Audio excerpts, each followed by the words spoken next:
السلام عليكم ورحمة الله وبركاته. نحمده ونصلي على رسوله الكريم. أما بعد فأعوذ بالله من الشيطان الرجيم. بسم الله الرحمن الرحيم. প্রিয় দিনী ভাই এবং বোনেরা, প্রফেট সিরিজের ১৪তম পর্বে আপনাদের সবাইকে স্বাগত। এ পর্বে আমরা সাইয়েদনা মূসা আলাইহিস সালামের জীবনী নিয়ে আলোচনা করব ইনশাআল্লাহ। সাইয়েদনা মূসা আলাইহিস সালাম কালামুল্লাহ মাজিদে সর্বাধিক আলোচিত নবী। কুরআন আল কারীমে যে নবীর ব্যাপারে আল্লাহ তাআলা সবচেয়ে বেশি আয়াত নাযিল করেছেন তিনি হচ্ছেন সাইয়েদনা মূসা আলাইহিস সালাম। তিনি ছিলেন বনী ইসরাঈলদের প্রতি প্রেরিত অন্যতম রাসূল। মূসা আলাইহিস সালাম এবং ফেরাউন এবং বনী ইসরাঈল নিয়ে কুরআনে অনেকগুলো সূরায় বিস্তরভাবে আলোচনা করা হয়েছে। বিশেষ করে সূরাতুল আ'রাফে, সূরা তাহাতে, সূরা কাসাসে, বিশেষ করে তিনটি সূরার প্রত্যেকটি সূরাতেই টানা ৬-৭ পৃষ্ঠাব্যাপী সাইয়েদনা মূসা আলাইহিস সালামের জীবন প্রবাহ নিয়ে সুদীর্ঘ আলোচনা সেখানে স্থান পেয়েছে। এবং সর্বশ্রেষ্ঠ যে ৪টি আসমানি কিতাব, তার মধ্যে প্রথম আসমানি কিতাবটি হচ্ছে তাওরাত। এই তাওরাতকে আল্লাহ তাআলা সাইয়েদনা মূসা আলাইহিস সালামের উপর নাযিল করেছেন এবং তিনি আল্লাহ তাআলার সাথে সরাসরি কথা বলতেন, এজন্য ওনাকে বলা হয় কালিমুল্লাহ। আল্লাহ তাআলা বলছেন ওয়া কাল্লামাল্লাহু মূসা তাকলিমা।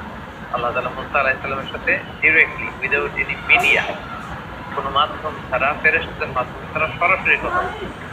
পৃথিবীতে অন্য কোনো নবীকে আল্লাহ তাআলা এই মর্যাদা দেননি যে সরাসরি আল্লাহ তাআলার সাথে কথা বলার। শুধুমাত্র মূসা আলাইহিস সালাম সরাসরি ডিরেক্টলি আল্লাহ তাআলার সাথে কথা বলার সুযোগ পেয়েছিলেন, এজন্য ওনাকে বলা হয় কালিমুল্লাহ অথবা নাজিউল্লাহ। মূসা আলাইহিস সালামের জন্মের সময়কালে মিশরের সোশিও পলিটিক্যাল অবস্থা কেমন ছিল এটা আমাদেরকে জানতে হবে। কারণ মূসা আলাইহিস সালাম যখন মিশরে জন্মগ্রহণ করেন তখন মিশরের জনগোষ্ঠীটা দুইটা ভাগে বিভক্ত ছিল। একটা ছিল কিপ্তি বা আদি মিশরী, এরাই ছিল মিশরের আদি বাসিন্দা। আরেকটা হচ্ছে বনী ইসরাঈল।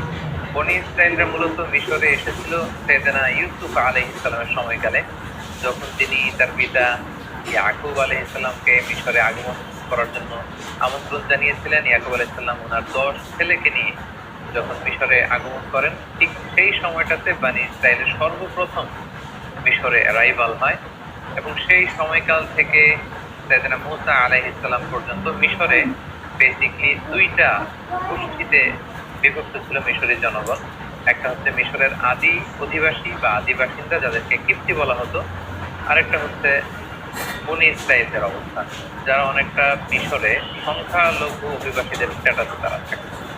এবং সেখানে কিপ্তিরা যেহেতু সম্রাট বংশীয় এবং মিশরের ফারাওরা বা ফেরাউনরা বা মিশরের কিং যিনি হবেন তারা যেহেতু কিপ্তি, আর বনী ইসরাঈলরা তারা মিশরের আদি অধিবাসী নয়, বরং তারা অন্য এলাকা থেকে এলাকায় থাকতে এসেছে।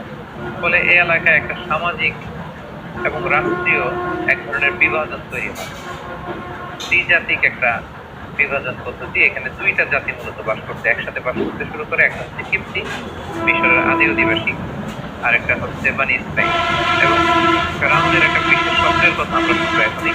ফেরাউন একটি বিশেষ স্বপ্ন দেখে এবং এই স্বপ্ন দেখার পর থেকেই ফেরাউন বনী ইসরাঈলদের উপর আরো চড়ে যায় এবং নানাভাবে বনী ইসরাঈলদের উপর অত্যাচারের সর্বশেষ স্টিম রোলার সে তাদের উপর চালাতে থাকে।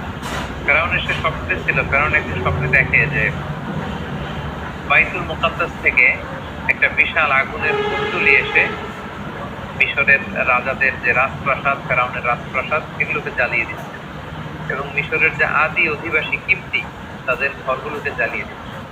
কিন্তু বাইতুল মুকাদ্দাস থেকে আসা সেই আগুনের কুণ্ডলী কোনো বনী ইসরাঈলের ঘরেও যাচ্ছে না, বনী ইসরাঈলদেরকে জ্বালাচ্ছে না। এই স্বপ্ন দেখে সে ঘুম থেকে জেগে উঠল। সে অবাক করা এই স্বপ্ন দেখে অত্যুচিত হয়ে গেল এবং মিশরের তৎকালীন বড় যারা স্বপ্নের ব্যাখ্যাকার তাদেরকে ডেকে পাঠালো। সবাইকে বলল যে আমি স্বপ্নে দেখেছি বাইতুল মুকাদ্দাস থেকে, ফিলিস্তিন থেকে আগুন এসে আমাদের রাজপ্রাসাদ জ্বালিয়ে দিচ্ছে, মিশরীদের ঘরবাড়ি জ্বলে যাচ্ছে, কিন্তু বনী ইসরাঈলদের কিছু হচ্ছে না। এই স্বপ্নের ব্যাখ্যা কি? মিশরের তৎকালীন স্বপ্ন ব্যাখ্যাকারীরা তারা বলতে আরম্ভ করলো যে বনী ইসরাঈলের মধ্যে থেকে অচিরেই এমন এক নবজাতক সন্তানের জন্ম হবে যে আপনার এই রাজপ্রাসাদকে তছনছ করবে।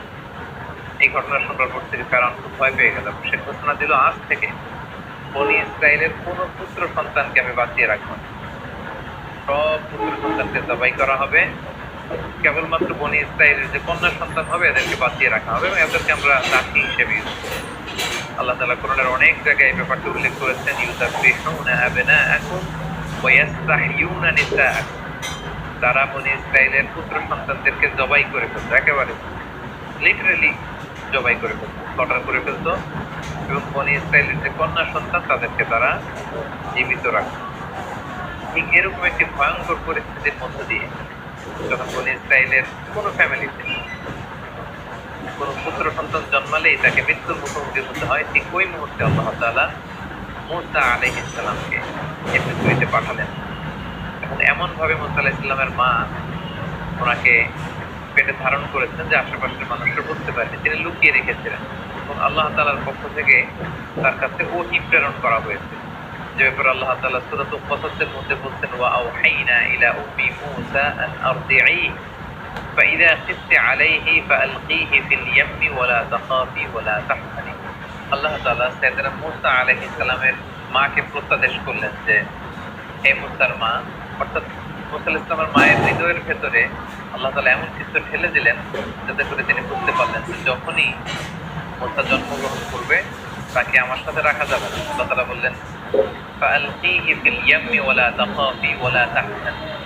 হে মুসলমান, তুমি সিন্ধুকের মধ্যে মূসাকে ঢুকিয়ে তাকে নীল নদে নিক্ষেপ করে দাও, আর ভয় পেও না তুমি। ইন্না রাদ্দুহু ইলাইকি, আমি অচিরেই আমার বিশেষ কৌশলে মূসাকে, অর্থাৎ তোমার নবজাতক সন্তানকে তোমার কোলেই আমি ফিরিয়ে দিই, সুবহানাল্লাহ, এবং তাকে আমি রাসূল বানাবো। ব্যাপারটি কেমন ছিল? তিনি কাঠ দিয়ে সিন্ধুক বানালেন, মূসা আলাইহিস সালামকে ভাসিয়ে দিলেন, এবং মূসা আলাইহিস সালামের বোনকে তার মা বললেন যে তুমি নীল নদের পাশ দিয়ে হেঁটে যেতে থাকো এবং দেখো যে এই সিন্ধুকটা কোথায় যায়। এই সিন্ধুক যে ফেরাউনের বাড়ির যে নীল নদের ঘাট, সেখানে যে ফিরল, সেখানকার তার দাসীরা সেটা পেয়ে বের করে ফেরাউনের স্ত্রী আসিয়া বিনতে মুজাহিমের হাতে দিল, এবং আসিয়া খুলে দেখে যে ফুটফুটে একটা নবজাতক পুত্র সন্তান। এবং মূসা আলাইহিস সালামের চেহারায় ছোটবেলা থেকে আল্লাহ তাআলা এমন মায়া ঠেলে দিয়েছিলেন, তিনি বলছেন, ওয়া আলকাইতু আলাইকা মাহাব্বাতাম মিন্নি, হে মূসা, আমি আমার পক্ষ থেকে তোমার মধ্যে অনেক মহব্বত ঠেলে দিয়েছি, যেই তোমাকে দেখে সে পছন্দ করে থাকে। তো আসিয়া বিনতে মুজাহিম যখন মূসা আলাইহিস সালামকে দেখলেন, ছোট্ট মূসা, তার চেহারার মধ্যে নূর ভাসছে, আলোতে উদ্ভাসিত, তিনি পছন্দ করে ফেললেন। তো ফেরাউনকে বললেন যে আমাদের যেহেতু সন্তান নেই, আমরা এটাকে লালন পালন করব। ফেরাউনও না করতে পারলেন না স্ত্রীর অনুরোধে। কিন্তু সমস্যা দেখা দিল তখন, যখন এই নবজাতক সন্তান কাঁদতে শুরু করলো ক্ষুধায়। এই বাচ্চাকে কে দুধ খাওয়াবে? আসিয়ার তো তখন দুধ খাওয়ানোর সুযোগ নেই, তখন ধাত্রী নিয়ে আসা হলো যে দুধ খাওয়াবে। কিন্তু মূসা আলাইহিস সালাম কোনো ধাত্রীর স্তন কাজ করছিলেন। যত মহিলাকে আনানো হয় রাজপ্রাসাদে দুধ খাওয়ানোর জন্য, তিনি কারো কাছ থেকে দুধ খাচ্ছেন না। দূর থেকে কিন্তু মূসা আলাইহিস সালামের বোন দূর থেকে পুরো ঘটনাটি পর্যবেক্ষণ করছিল। এই পরিস্থিতি দেখে সে রাজপ্রাসাদে যেয়ে বললো যে আমার সন্ধানে এমন একজন ধাত্রী আছে, এই শিশু নিশ্চয়ই সে ধাত্রীর স্তন থেকে দুধ পান করবে। এবং এই কথা বলে মূসা আলাইহিস সালামের বোন তার মাকে ডেকে নিয়ে আসলো, এবং ঠিকই মূসা আলাইহিস সালামের মা যখন মূসা আলাইহিস সালামকে কোলে নিলেন, সাথে সাথে শিশু মূসা তিনি হাসতে আরম্ভ করলেন এবং মায়ের স্তন থেকে দুধ খেতে আরম্ভ করলেন। কিন্তু ফেরাউন, আসিয়া সহকারে রাজপ্রাসাদের কেউই টের পেল না যে এটি হচ্ছে এই নবজাতক সন্তানের প্রকৃত মাতা। আল্লাহ তাআলা বললেন, ওয়া হারামনা আলাইহিল মারাদিআ মিন ক্বাবল ফাকালাত হাল আদুল্লুকুম আলা আহলি বাইতি ইয়াকুলুনাহু লাকুম ওয়া হুম লাহু নাসিহুন। পুরো বিষয়টা আল্লাহ তুলে ধরলেন, এবং আল্লাহ তাআলা বললেন, ফারাদাদনাহু ইলা উম্মিহি কাই তাফাররা আইনুহা ওয়া লা তাহজান। আমি কৌশল করে মূসাকে তার মায়ের কোলে ফিরিয়ে দিলাম, যাতে তার মায়ের মনে আর দুশ্চিন্তা না হয়, তার মায়ের হৃদয়টা যেন ঠান্ডা হয়, চক্ষু যেন শীতল হয়। এই ব্যবস্থা আমি আল্লাহ তাআলা করে দিলাম। এটা বেসিকলি ছিল মূসা আলাইহিস সালামের প্রতি আল্লাহ তাআলার বিশেষ একটি নিয়ামত। এভাবে আল্লাহ তাআলার বিশেষ কৌশলে, আল্লাহ তাআলার বিশেষ প্ল্যানের অংশ হিসেবে ফেরাউনের শত্রু, ফেরাউনের নিজ রাজপ্রাসাদে রাজকীয় সম্মানে বড় হতে লাগলো। সেদিন মূসা আলাইহিস সালাম শৈশব পেরিয়ে কৈশোরে পদার্পণ করলেন, কৈশোর শেষে তিনি যৌবনে পদার্পণ করলেন, এবং জীবনের প্রায় 30টি বছর তিনি ফেরাউনের রাজপ্রাসাদে থেকে তিনি বড় হলেন। মুসা আলাইহিস সালামের শৈশবকালের পর থেকে সুইচ করে আল্লাহ তাআলা ওনার যৌবনকালের একটি ঘটনা তিনি উল্লেখ করেছেন। তিনি রাস্তা দিয়ে একবার হাঁটছিলেন, হঠাৎ দেখলেন যে দুইজন লোক ঝগড়া করছে। ফাওয়াজাদা ফিহা রাজুলাইনি ইয়াকতাতিলান, একজন মিশরীয়, একজন বনী ইসরাঈল। এখানে বেসিক্যালি অপরাধী ছিল ঝগড়ার মধ্যে, দুইজনের মধ্যে অপরাধী লোক ছিল হচ্ছে মিশরী লোকটি, আর বনী ইসরাঈলের লোকটি ছিল মাজলুম, নিরপরাধ। মুসা আলাইহিস সালাম দেখলেন তাই তো, এই লোকটা তো অপরাধ করছে। উনি যে থামতে বললেন, তারা থামছে না। সেদিন মুসা আলাইহিস সালাম আঘাত করলেন, একটা থাপ্পড় মারলেন মিশরীর গায়ে। তিনি আঘাত করেছিলেন লোকটাকে থামানোর জন্য, কিন্তু সেদিন মুসা আলাইহিস সালামের হাতে আল্লাহ তাআলা এত শক্তি দিয়েছেন যে ওই থাপ্পড় খেয়ে মুহূর্তের মধ্যে ওই মিশরী ওই জায়গাতেই বিস্ফোরণ। সেদিন মুসা আলাইহিস সালাম ভয় পেয়ে গেলেন। দূর থেকে এক লোক এসে বলল যে, হে মুসা, তুমি তাড়াতাড়ি পালাও। وجاء رجل من أقصى المدينة يسعى قال يا موسى إن الملأ يأتمرون بك ليقتلوك فاخرج إني لك من الناصحين। সে এসে বলল, হে মুসা, তুমি পালাও, তোমাকে হত্যার জন্য ফেরাউনের আশেপাশের লোকজন সভাসদবর্গ তারা প্ল্যান করছে, তুমি বাঁচতে চাইলে এলাকা থেকে পালিয়ে যাও। সাইয়েদনা মুসা আলাইহিস সালাম এখান থেকে চলে গেল এবং মিশর ছেড়ে তিনি যেতে যেতে মাদিয়ান সীমান্তে চলে আসলেন। মাদিয়ানের কথা আমরা শুআয়ব আলাইহিস সালামের ঘটনার সময় পড়েছি, যেটা আরাবিয়ান পেনিনসুলার একেবারে উত্তর পশ্চিম এলাকাতে অবস্থিত, অর্থাৎ দ্য গালফ অফ আকাবা, আকাবা উপসাগর এবং লোহিত সাগরের তীর ঘেঁষে একটি শহর। তিনি মিশর ছেড়ে প্রাণে বাঁচবার জন্য দৌড়াতে মিশর ছেড়ে মাদিয়ান এলাকাতে তিনি ঢুকে গেলেন এবং ঢুকে দেখলেন সেখানে দুজন যুবতী মেয়ে বসে আছে। তিনি তাদের কাছে যেয়ে বললেন, তোমরা বসে আছো কেন? তারা বললো, আমরা একজন বৃদ্ধ মানুষের দুজন কন্যা, আমরা ছাগলকে পানি পান করাতে এসেছি, কিন্তু এলাকার লোকেরা তারা ভিড় করছে পানি পান করাতে, ফলে আমরা তাদেরকে ভিড় ঠেলে যে আমাদের ছাগলগুলোকে পানি পান করবো আমাদের সামর্থ্য। সেদিন মুসা আলাইহিস সালাম নিজে দায়িত্ব নিয়ে এই দুজন যুবতী মেয়ের সাথে যে ছাগলগুলো ছিল এগুলোকে পানি পান করিয়ে দিলেন এবং তিনি আল্লাহ তাআলার কাছে দোয়া করতে লাগলেন যে, আল্লাহ, কোন এলাকাতে আমি আসলাম, কিন্তু কোথায় যাবো? আমার ধন নেই, আমার বাড়ি নেই, আমাকে আশ্রয় দেওয়ার কেউ নেই। তিনি যখন আল্লাহ তাআলার কাছে কায়মনোবাক্যে বাক্যে দোয়া করছিলেন, যে দুইজন যুবতী যে বাড়িতে তাদের পিতার কাছে সব কিছু খুলে বললেন। কোনো কোনো মুফাসসিরিন ইকরাম বলেছেন যে উনি হচ্ছেন শুআয়ব আলাইহিস সালাম, কেউ কেউ বলেছেন না, তিনি শুআয়ব আলাইহিস সালাম নন, তিনি ছিলেন আল্লাহ তাআলার প্রিয় বান্দা। এবং তারা যখন এই কথা বলল, ওই বৃদ্ধ লোককে বললেন, তাহলে সেই যুবককে ডেকে আনো, তাকে ধন্যবাদ দেওয়া দরকার। তাদের একজন মেয়ে তাদের মুসা আলাইহিস সালামের কাছে যেয়ে বললেন, আমাদের পিতা আপনাকে ডেকে পাঠিয়েছে, চলো।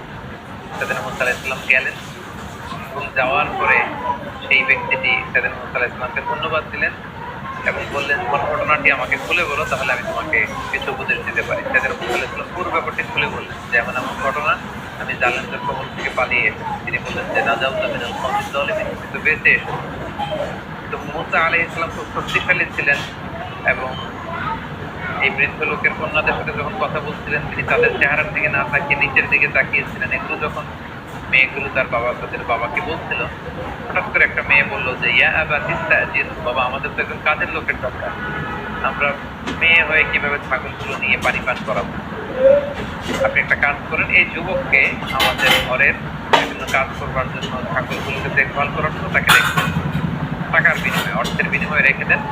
ইন্না খায়রা মান ইসতা'জারতাল কবিয়ুল আমিন, হে বাবা, এমন লোককে আমাদের ঘরের অ্যাসিস্ট্যান্ট হিসেবে রাখা দরকার যে শক্তিশালী এবং নিরাপদ, বিশ্বস্ত। এবং এই ভিনদেশী যুবকের মধ্যে আমরা দুই বোন, যে দুটো বোনই পেয়েছি। একে তো সে শক্তিশালী, সে সবাইকে ঠেলে আমাদের ছাগলগুলোকে পানি পান করিয়ে দিতে পেরেছে এবং সে বিশ্বস্ত, সে আমাদের অনেক সম্মান করেছে, রেসপেক্ট করেছে এবং সে আমাদের দিকে চোখ তুলে তাকায়। তখন বৃদ্ধ লোকটি সেদিন মুসা আলাইহিস সালামকে প্রপোজাল দিলেন। কালামুল্লাহ মাজিদের সূরাতুল কাসাসে আল্লাহ তাআলা বিস্তারিত এগুলো বর্ণনা করেছেন। আমি শুধু ঘটনা প্রবাহটি এখানে স্টেপ বাই স্টেপ শেয়ার করব। বৃদ্ধ লোকটি সরাসরি মুসা আলাইহিস সালামকে প্রস্তাব করলেন যে, মুসা, তুমি যদি টানা 8 বছর আমার এখানে বাসায় কাজ করো, আমার ছাগলগুলোকে দেখাশোনা করো, তাহলে আমার একটি কন্যাকে তোমার সাথে আমি বিবাহ দিব। আর তুমি যদি 10 বছর পূর্ণ করো, এটা তোমার ইখতিয়ার, এটা আরো ভালো হয়, 8 কিংবা 10। সেদিন মুসা আলাইহিস সালাম রাজি হলেন। এই লম্বা 8টি বছর বা 10টি বছর সাইয়েদনা মূসা আলাইহিস সালাম নিজ এলাকা ছেড়ে, নিজ জন্মভূমি মিশর ছেড়ে তিনি মাদিয়ানে কাটান। আসলে শুধুমাত্র মূসা আলাইহিস সালামের জীবনেই যে এই সংগ্রাম এসেছিল এমনটি নয়, বরং আল্লাহ তাআলা প্রেরিত প্রতিটি নবীর জীবনই ছিল কিন্তু এরকম সংগ্রামে পরিপূর্ণ। প্রত্যেকেই তারা মরুভূমিতে বেশ চড়িয়েছেন, অনেককে তাদের এলাকা ত্যাগ করতে হয়েছিল, হিজরত করতে হয়েছে, বাতিলের বিরুদ্ধে, তাগুতের বিরুদ্ধে লড়াই করতে হয়েছে, এবং নানা সময় তারা স্বজাতির লোকজন বা নিজের উম্মতের বিরোধিতার সম্মুখীন হয়েছে। সাইয়েদনা মূসা আলাইহিস সালাম প্রায় 10টি বছর মাদিয়ানে সময় কাটালেন। সেই বৃদ্ধ লোকের একটি কন্যার সাথে বিবাহ বন্ধনে আবদ্ধ হলেন। কোনো কোনো বর্ণনা মতে তার 2জন সন্তান হয়েছিল, এবং তৃতীয় সন্তান যখন তার স্ত্রীর পেটে, তখন তিনি সেই বৃদ্ধের কাছ থেকে, অর্থাৎ ওনার শ্বশুরের কাছ থেকে, যেটা কোনো কোনো বর্ণনা মতে শোয়েব আলাইহিস সালাম ছিলেন, ওনার কাছ থেকে বিদায় নিয়ে এবার তিনি নিজ জন্মভূমি মিশরে ফিরে যাবেন। যেহেতু মাদিয়ান তো ওনার নিজের এলাকা নয়, তিনি যখন মিশরে ফিরে যাবেন কিছু ছাগল নিয়ে, তার স্ত্রীকে নিয়ে, সন্তানদেরকে নিয়ে, কিছু দাস-দাসী নিয়ে তিনি যখন মাদিয়ান থেকে মিশরে ফিরে যাচ্ছেন, তুর পাহাড়ের কাছাকাছি কোনো একটি এলাকাতে যখন তিনি আসলেন, প্রচন্ড শীত ছিল। ওনার স্ত্রী গর্ভবতী, প্রেগনেন্ট, এবং প্রেগনেন্সির পেইন উঠছে ওনার স্ত্রী, প্রচন্ড ঠান্ডা এবং অন্ধকার, এবং তিনি ফিল করছেন যে সাধারণ যে রাস্তা, কাফেলা যে রাস্তায় চলে, তিনি ভুল করে রাতের বেলা ওই রাস্তা হারিয়ে হয়তো অন্য কোনো রাস্তায় চলে এসেছেন। হঠাৎ তিনি খেয়াল করলেন দূরে আগুন দেখা যায়। فقال لأهله امكثوا إني آنست نارا لعلي آتيكم منها بخبر أو أجد على النار هدى। তিনি বললেন যে আমার মনে হয় আমরা রাস্তা হারিয়ে ফেলেছি, প্রচন্ড ঠান্ডা, একটা কাজ করো, তোমরা সবাই এইখানে কাফেলাকে থামাও, স্টপ, এখানে বসো, বিশ্রাম নাও। ওই যে দূরে আগুন দেখা যায়, আমার মনে হয় কেউ আগুন পোহাচ্ছে, অথবা ওইখানে কোনো একটা কাফেলা। আমি যাই, ওখান থেকে লাকড়ি দিয়ে আগুন নিয়ে আসি, এবং রাস্তাটা ঠিক আছে কিনা এটা একটু ক্রস চেক করে আসি, জিজ্ঞেস করে আসি। সাইয়েদনা মূসা আলাইহিস সালাম ওখানে গেলেন, কিন্তু যে অবাক হলেন, দেখলেন যে একটা গাছের ভেতর থেকে আগুন জ্বলছে, কিন্তু গাছের পাতা জ্বলে না, ডালপালা জ্বলে না, কিছুই জ্বলে না, দাউ দাউ করে আগুন। তো সে আগুনটা পৃথিবীর অন্যান্য আগুনের মতো না, একটা ভিন্ন ধরনের একটা আগুন, এবং আগুনের ভেতর থেকে একটা সাউন্ড আসে। তিনি কোথায় ভেবেছিলেন মানুষরা বসে হয়তো আগুন পোহাচ্ছে, যে দেখেন কোনো মানুষ নেই, অদ্ভুত কাণ্ড, গাছের ভেতরে আগুন জ্বলছে। হঠাৎ সেখান থেকে একটা আওয়াজ আসে, আওয়াজটা হচ্ছে ইন্নী আনা রব্বুক, মানে আমি তোমার প্রভু, আই এম ইউর লর্ড, ফাখলানা আলাইক, অর্থাৎ তোমার জুতা খোলো, ক্লোজ অফ, ইন্নাকা বিল ওয়াদিল মুকাদ্দাসি তুওয়া, হে মূসা তুমি একটা পবিত্র উপত্যকায়, ভ্যালিতে এসেছো, যেটার নাম হচ্ছে তুওয়া। ওয়া আনা আখতারতুকা ফাসতামি' লিমা ইউহা, আর আমি তোমাকে নবী হিসেবে অ্যাসাইন করলাম জাস্ট নাও, এখন থেকে তুমি নবী। এখন আমি তোমাকে কিছু প্রত্যাদেশ দিব, মনোযোগ দিয়ে শোনো। প্রথম যে আল্লাহ প্রত্যাদেশ দিলেন সেটা হচ্ছে ইন্নানি আনাল্লাহ লা ইলাহা ইল্লা আনা ফা'বুদনি, অর্থাৎ হে মূসা আমি হচ্ছি আল্লাহ, আমি ছাড়া কোনো ইলাহ নেই, আমার ইবাদত করো। তাহলে প্রথম প্রত্যাদেশ হচ্ছে এক আল্লাহর ইবাদত করা, তাওহীদের বাণী। 2 নম্বর প্রত্যাদেশ হচ্ছে ওয়া আকিমিস সালাতা লিযিকরি, হে মূসা আমার স্মরণে সালাত কায়েম করো। এরপরে আল্লাহ তাআলা আখিরাতের কথা বললেন যে ইন্নাস সাআতা আতিয়াতুন আকাদু উখফিহা লিতুজজা কুল্লু নাফসিন বিমা তাসআ, আর কিয়ামত হবেই হবে। আখিরাত বলে একটা কথা আছে যে দুনিয়াতে যে মানুষ যারাই যা করেছে তার প্রতিটি কাজের প্রতিদান তারা সেদিন পাবে। তাহলে তিনি তাওহীদের কথা বললেন, একত্ববাদের কথা বললেন, তিনি ইবাদতের পদ্ধতি বাতলে দিলেন, এবং আখিরাত বলে যে একটা কথা আছে, তার কনসেপ্ট অফ আখিরাত, এগুলো বলে তিনি বললেন যে যাও মূসা, তুমি যে দাওয়াত দাও। মূসা আলাইহিস সালাম ভয় পেয়ে গেলেন, তিনি ভাবলেন যে আমি কি এখন এগুলো নিয়ে দাওয়াত দিতে পারবো? আল্লাহ তাআলা সাইয়েদনা মূসা আলাইহিস সালামকে শুধু মেসেজ দিয়ে ছেড়ে দেন যে যাও তুমি নবী, এই কথাগুলো পৌঁছে দাও না। আল্লাহ তাআলা আমরা জানি যে নবীদেরকে মুআজিজা দিয়ে থাকেন। এবার আল্লাহ তাআলা সাইয়েদনা মূসা আলাইহিস সালামকে 2টা মুআজিজা দিবেন। আল্লাহ তাআলা জিজ্ঞেস করলেন ওমা তিলকা বিয়ামিনিকা ইয়া মূসা, মূসা তোমার ডান হাতে কি? ক্বালা হিয়া আসায়া, তিনি বললেন এটা লাঠি, এটা দিয়ে আমি অনেক কাজ করি। আল্লাহ বললেন লাঠিটা ফেলো তো। মূসা আলাইহিস সালাম লাঠিটা ফেললেন, মুহূর্তের মধ্যে ফাইদা হিয়া হাইয়াতুন তাসআ, এটা একটা সাপ হয়ে গেল। মুসা ইসলামকে ভয় পেয়ে গেল। আল্লাহ বললেন খুযহা ওয়ালা তাখাফ, মুসা ভয় পেও না, সানুঈদুহা সিরাতাহাল উলা, এটা তুমি ধরার সাথে সাথেই আগের মতো করে লাঠি হয়ে যাবে। তিনি বললেন এবং দেখতে পেলেন মুহূর্তের মধ্যে সেটা লাঠি হয়ে গেছে। এটা ছিল ১ নম্বর মুআজিজা। ২ নম্বর মুআজিজা হচ্ছে আল্লাহ বললেন যে ওয়াদমুম ইয়াদাকা ইলা জানাহিকা তাখরুজ বাইদা মিন গায়রি সু, হে মুসা তোমার বগলের ভেতর থেকে বা পকেট থেকে তোমার হাতটাকে এরকম বের করো, দেখবে যে তোমার হাতের মধ্যে জ্বলজ্বলে আভা। সেদিন মুসা আলাইহিস সালাম আল্লাহ তাআলার আদেশের সাথে সাথে হাতটা এরকম বের করলেন। বের করার সাথে সাথে তিনি দেখতে পেলেন যে হাতের ভেতর থেকে জ্বলজ্বলে আলোকচ্ছটা বেরোচ্ছে। আল্লাহ বললেন যাও, এই ২টা জিনিস দিলাম, লাঠি ফেললে সাপ হয়ে যাবে, হাত দেখালে এখান থেকে ফোকাস যাবে, নূর আলো যাবে। এই ২টা দিয়ে তুমি তোমার নবুয়তের প্রমাণ দেবে। ইযহাব, যাও মুসা, ইলা ফিরআউনা ইন্নাহু তাগা, ফিরআউনের কাছে যাও, ফিরআউন তো অবাধ্য হয়েছে, তাকে যে দিনের দাওয়াত দাও।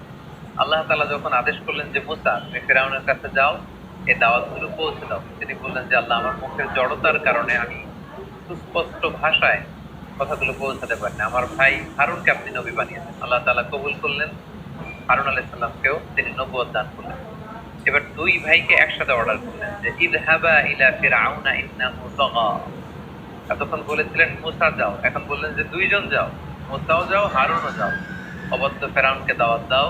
তবে মনে রেখো ফাকুলা লাহু কাওলান লাইয়িনান লাআল্লাহু ইয়াতাযাক্কারু আও ইয়াখশা, তোমরা দুজনে যে কোমল ভাষায়, সফট ল্যাঙ্গুয়েজে ফিরআউনকে দাওয়াত দাও। কারণ দাওয়াতের ভাষা হতে হয় সফট, কোমলতা বজায় রেখে তোমরা যে দাওয়াত দাও। সাইয়েদনা মুসা আলাইহিস সালাম আল্লাহর উপর ভরসা করে ভাই হারুনকে নিয়ে গেলেন এবং যে তিনি ফিরআউনের কাছে একটি আহ্বান এবং একটি প্রস্তাবনা রাখেন।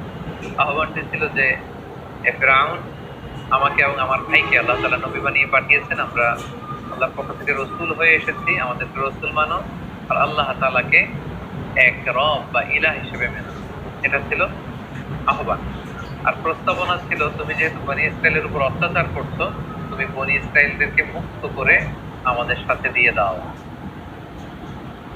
এটা কেমন যেন একটা পুরো বনী ইসরাইলদের জাতিগোষ্ঠীর জন্য একটা ইমানি আন্দোলন বা স্বাধীনতা আন্দোলন, বনী ইসরাইলদেরকে মুক্ত করার আন্দোলন। একটি আহ্বান, একটি প্রস্তাবনা। আহ্বান হচ্ছে আল্লাহকে মানো, আমাদেরকে রাসূল হিসেবে স্বীকৃতি দাও, আর যদি এটা করতে না চাও অ্যাটলিস্ট বনী ইসরাইলদেরকে আমাদের সাথে যেতে দাও। ফিরআউনের সাথে বিশাল লম্বা কনভারসেশন হয়েছে সূরাতুল শুআরাতে, যেগুলোতে আমরা বলেছি যে মুসা আলাইহিস সালামের ব্যাপারে এত এত আয়াত কালামুল্লাহ মাজিদে আল্লাহ তাআলা এনেছেন, যেগুলো বিস্তারিত আলোচনা একটি পর্বে করাটা খুবই দুষ্কর। সেহেতু আমরা শুধু স্টেপ বাই স্টেপ ঘটনা প্রবাহের সামান্য ইঙ্গিত করব এবং অধিকাংশ আয়াতগুলোকে স্কিপ করে সংক্ষেপে শুধু ঘটনা প্রবাহটি উল্লেখ করব। সেদিন মুসা আলাইহিস সালামের সাথে ফিরআউনের লম্বা কনভারসেশন হয়। সেখানে মুসা আলাইহিস সালাম বললেন যে আরসিল মা'আনা বানি ইসরাইল, বানি ইসরাইলকে আমাদের সাথে যেতে দাও। ফিরআউন সেটাকে প্রত্যাখ্যান করলো। সে বলল তুমি কোন রবের কথা নিয়ে এসেছো? ওমা রব্বুল আলামিন, এই রব আবার কে? তুমি যে নবী হয়েছে তার প্রমাণ কি? সাইয়েদনা মুসা আলাইহিস সালাম বললেন যে আমি প্রমাণ নিয়ে এসেছি, এই যে দেখো। লাঠি ফেললেন, সাপ হয়ে গেল। হাত উঁচু করলেন, হাতের ভেতর থেকে আলোকচ্ছটা বিচ্ছুরিত হতে লাগলো। এসব কিছু দেখেও ফিরআউন এবং তার সভাসদবর্গ সাইয়েদনা মুসা আলাইহিস সালাম এবং হারুন আলাইহিস সালামকে নবী হিসেবে মানতে নারাজ হল। সবশেষে ফিরআউন মুসা আলাইহিস সালামের সব কথাকে, দাওয়াতকে প্রত্যাখ্যান করে বলতে আরম্ভ করলো ফাজআল বাইনানা ওয়া বাইনাকা মাওঈদা লা নুখলিফুহু নাহনু ওয়ালা আনতা মাকানান সুয়া। মুসা, এত কিছু শোনার দরকার নাই, তুমি যদি আমার সাথে কনফ্লিক্টে জড়াতে চাও, তুমি কি মুআজিজা নিয়ে এসেছো দেখি। আমি তো এটাকে মুআজিজা মনে করি না, আমি মনে করি জাদু। দেখি আমার জাদুকরদেরকেও ডাকবো, তুমিও তোমার এই জাদু নিয়ে আসো, দেখি কে জিতে। তুমি একটা ডেট দাও, অ্যাপয়েন্টমেন্ট দাও, যেদিন আমিও আসবো তুমিও আসবে, সেদিন সবচেয়ে বড় খেলা হবে, তুমি আসো। ক্বালা মাওঈদুকুম ইয়াউমুজ যিনাতি ওয়া আইয়ুহশারান নাসু দুহা। তাদের মুসা আলাইহিস সালাম বললেন ঠিক আছে, সামনের যে আমাদের ফেস্টিভ্যাল আছে, উৎসবের দিন, সেদিন আসো। এবং দুপুর বেলায়, যেদিন একেবারে ভেরি সানি ডে, আলোকোজ্জ্বল একটা দিন, সেদিন আমিও আসবো, তুমিও জাদুকরদের নিয়ে আসো। সেদিন মুসা আলাইহিস সালামের কথা শুনে ফিরআউন রাজি হলো। এবং ফেরাউন মিশরের বিভিন্ন শহরে বড় বড় জাদুকরদেরকে একসাথে একত্রিত হওয়ার জন্য বলল, এবং ফেরাউন তাদেরকে আশ্বস্ত করলো, যদি তোমরা মুসার উপরে তাকে হারিয়ে বিজয় লাভ করতে পারো, অনেক সম্মান তোমাদের হবে, আমার খুব কাছে চলে আসতে পারবে, অনেক উপঢৌকন টাকা পয়সা সম্মান খ্যাতি সব তোমাদেরকে আমি দান করবো, কিন্তু শর্ত হচ্ছে মুসাকে হারাতে হবে। উৎসবের দিন মিশরে সব মানুষ একত্রিত, ফেরাউন আসলো, সেদিন মুসা আলাইহিস সালাম আসলেন, জাদুকররা আসলো। জাদুকররা এসে বলল, ক্বালু ইয়া মুসা, হে মুসা, ইম্মা আন তুলকিয়া ওয়া ইম্মা আন নাকুনা নাহনুল মুলকিন। আপনি জাদু আগে ফেলবেন না আমরা ফেলবো? মুসা আলাইহিস সালাম বললেন, তোমরা ফেলো। তারা ফেলতে আরম্ভ করলো। তাদের কারো কারো জাদুর ফলে বাঘ তৈরি হলো, সিংহ তৈরি হলো, ভাল্লুক তৈরি হলো, হাতি তৈরি হলো। এবার মুসা আলাইহিস সালাম বললো যে আমি আমার মুআজিজাকে প্রদর্শন করব। তারা বললো, হ্যাঁ আপনি প্রদর্শন করুন। সেদিন মুসা আলাইহিস সালাম তখন ওনার হাতের লাঠিটা শুধু ফেলেন, এবং আল্লাহু আকবার, লাঠি ফেলার সাথে সাথে হাইয়াতান তাসআ, বিশাল এক সাপ হয়ে গিয়েছে। এবং এই মুআজিজা বিশিষ্ট সাপ সেই জাদুর বাঘ, ভাল্লুক, সিংহ যত কিছু ছিল সব কিছুকে খেয়ে ফেরাউনের সামনে এরকম হা করে আসে। এবং এই দৃশ্য দেখে জাদুকররা তো অবাক, কারণ কোনটা জাদু এটা জাদুকররা খুব ভালো করেই জানে। তারা বুঝতে পেরেছে যে এটা আসলে জাদু নয়, এটা মুআজিজা ছাড়া অন্য কিছু নয়, এবং এই ব্যক্তি আল্লাহ তাআলার পক্ষ থেকে প্রেরিত রাসূল ছাড়া অন্য কেউ নন। ফাউলকিয়া সাহারাতু সাজিদিন, সব জাদুকররা সিজদায় লুটিয়ে পড়ল, এবং তারা বলল যে আমরা ঈমান আনলাম। ফেরাউন তো রেগে গেল। ফেরাউন বলল যে আমার অনুমতি দেওয়ার আগেই তোমরা সারেন্ডার করে ফেললে, তোমাদের প্রত্যেককে আমি হত্যা করব। তোমাদের ডান হাত বাম পা, বাঁ হাত ডান পা, এভাবে করে কাটবে। ফেরাউনের এই শাস্তির কথা শুনেও জাদুকররা মোটেও বিচলিত না হয়ে তারা বলল যে ক্বালু লা দাইর, কোনো সমস্যা নেই, আপনি যত শাস্তি আমাদেরকে দেন না কেন, ইন্না ইলা রাব্বিনা মুনকালিবুন, আমরা তো আমাদের রবের দিকেই ফিরে যাব, তো আমরা এটাকে ভয় করি। হাজারো হাজারো মানুষের সামনে এই জাদুকরগুলো সিজদায় লুটিয়ে পড়ল, এবং মুসা আলাইহিস সালাম যে আল্লাহ তাআলার প্রেরিত রাসূল এটার ঘোষণা দিল, এবং এক আল্লাহকে ইলাহ হিসেবে তারা মেনে নিল। মুসা এবং হারুন আলাইহিস সালামের বিজয়ের সংবাদ যখন শোনানো হলো, তখন ফেরাউনের স্ত্রী আসিয়া সেখানে ঈমান আনয়ন করলেন, এবং ফেরাউন এই দৃশ্য দেখে সহ্য করতে না পেরে খুব নির্মম ভাবে তার স্ত্রী আসিয়াকে সেখানে হত্যা করে, এবং মৃত্যুর পূর্ব মুহূর্তে খুব করুণ ভাষায়, খুব কাতর কণ্ঠে তার প্রভুর কাছে যে দোয়া করেছিলেন, সে দোয়াটা আল্লাহ তাআলা সূরাতুত তাহরিমে উল্লেখ করেছেন। তিনি বলেছিলেন যে রব্বি বিনি লি ইনদাকা বাইতান ফিল জান্নাহ, হে আল্লাহ জান্নাতে আপনার কাছে করে আমাকে একটা ঘর বানিয়ে দিন। ওয়া নাজ্জিনি মিন ফিরআউন, আপনি ফেরাউনের এই কাজ থেকে আমাকে বাঁচান, জুলুম থেকে বাঁচান। ওয়া নাজ্জিনি মিনাল কওমিজ যালিমিন, জালেমদের থেকে বাঁচান। আল্লাহ তাআলা সাইয়েদনা জিবরাইল আলাইহিস সালামকে বললেন, যাও আসিয়ার সামনে জান্নাতের দৃশ্যটাকে তুলে ধরো। এবং আসিয়া যখন মৃত্যুবরণ করছিলেন, তিনি জান্নাতের দৃশ্যটা, জান্নাতের নাজ নেয়ামত সৌন্দর্য দেখে দেখে এই পৃথিবী থেকে বিদায় নিয়েছেন। আল্লাহু আকবার। খুব সংক্ষেপে আমরা এই ব্যাপারটি এখানে শেষ করলাম। ফেরাউন তখন পুরো মিশরের জনগণকে ভয় দেখানোর জন্য থ্রেট দিল, হাশারা ফানাদা, সবাইকে জড়ো করে সে থ্রেট দিয়ে বলল যে আনা রাব্বুকুমুল আ'লা, যে আমি তোমাদের বড় প্রভু। এবং সে বলল, মা আলিমতু লাকুম মিন ইলাহিন গায়রি, আমি ছাড়া এই পৃথিবীতে আরো কোনো রব থাকতে পারে, উপাস্য থাকতে পারে, সেটা তো আমি জানিই না। সাইয়েদনা মুসা আলাইহিস সালামের দাওয়াতে যখন ফেরাউন প্রত্যাখ্যান করলো, আল্লাহ তাআলা ফেরাউন এবং তার গোষ্ঠীর মধ্যে নানা ধরনের শাস্তি চাপিয়ে দিলেন। সূরাতুল আ'রাফের বিভিন্ন আয়াতে আল্লাহ তাআলা এটা উল্লেখ করেছেন। কখনো আল্লাহ তাআলা ফেরাউন এবং তার জাতি গোষ্ঠীকে দুর্ভিক্ষ দিয়ে শায়েস্তা করেছেন, কখনো তাদের মিশরের ফসলগুলোকে নষ্ট করে আল্লাহ তাআলা শায়েস্তা করেছেন। ফাআরসালনা আলাইহিমুত তুফান, কখনো তুফান পাঠিয়েছেন, ওয়াল জারাদ, পঙ্গপাল পাঠিয়েছেন, ওয়াল কুম্মাল, উকুন পাঠিয়েছেন, ওয়াদ দাফাদিআ, ব্যাঙ পাঠিয়েছেন, ওয়াদ দাম, রক্ত পাঠিয়েছেন। এগুলো দিয়ে আল্লাহ তাআলা ফেরাউনকে এবং ফেরাউনের জাতি গোষ্ঠী মিশরীয়দেরকে তিনি শাস্তি দিয়েছেন। এবং প্রত্যেকটা শাস্তি যখন মারাত্মক আকার ধারণ করতো, ফেরাউনের লোকজন যে মুসা আলাইহিস সালামকে বলতো যে মুসা তুমি আল্লাহর কাছে দোয়া করো, আল্লাহ যদি এই শাস্তি থেকে আমাদের বাঁচায়, আমরা হয় ঈমান আনবো, নতুবা বনী ইসরাইলকে তোমার সাথে চলে যেতে দিব। কিন্তু তার কোনোটাই তারা করেন। মুসা আলাইহিস সালাম প্রত্যেকবার দোয়া করতেন, আল্লাহ তাআলা ওনার দোয়ার বরকতে শাস্তি তুলে নিতেন, কিন্তু আবার তারা আগের মতোই অবাধ্যতা, অবাচার, অনাচার সেই রাস্তায় তারা আবার ফিরে যেত। এভাবে একের পর এক আল্লাহ তাআলা তাদের উপর শাস্তি পাঠাতে লাগলেন, এবং শাস্তি যখন মারাত্মক আকার ধারণ করে তারা মুসা আলাইহিস সালামের দ্বারস্থ হয়। আল্লাহ যখন কুম্মাল দিয়ে শাস্তি দিলেন, মানে উকুন দিয়ে তাদের হাতে, পায়ে, গায়ে, চুলে, দাড়িতে সব জায়গায় শুধু উকুন আর উকুন। আল্লাহ যখন তাদেরকে ব্যাং দিয়ে শাস্তি দিলেন, তাদের ঘরে, রাস্তায়, যে কোনো জায়গায় তারা শুধু ব্যাঙের লাফালাফি দেখতে লাগলো। দাম রক্ত দিয়ে যখন আল্লাহ তাআলা শাস্তি দিলেন, তারা যখন কোনো কিছু রান্না করতো সেটা রক্ত হয়ে যেত। তারা যখন পানি আনতো, এই পানিটা রক্তে রূপান্তরিত হতো। তাদের জীবনটা দুর্বিষহ হয়ে উঠত।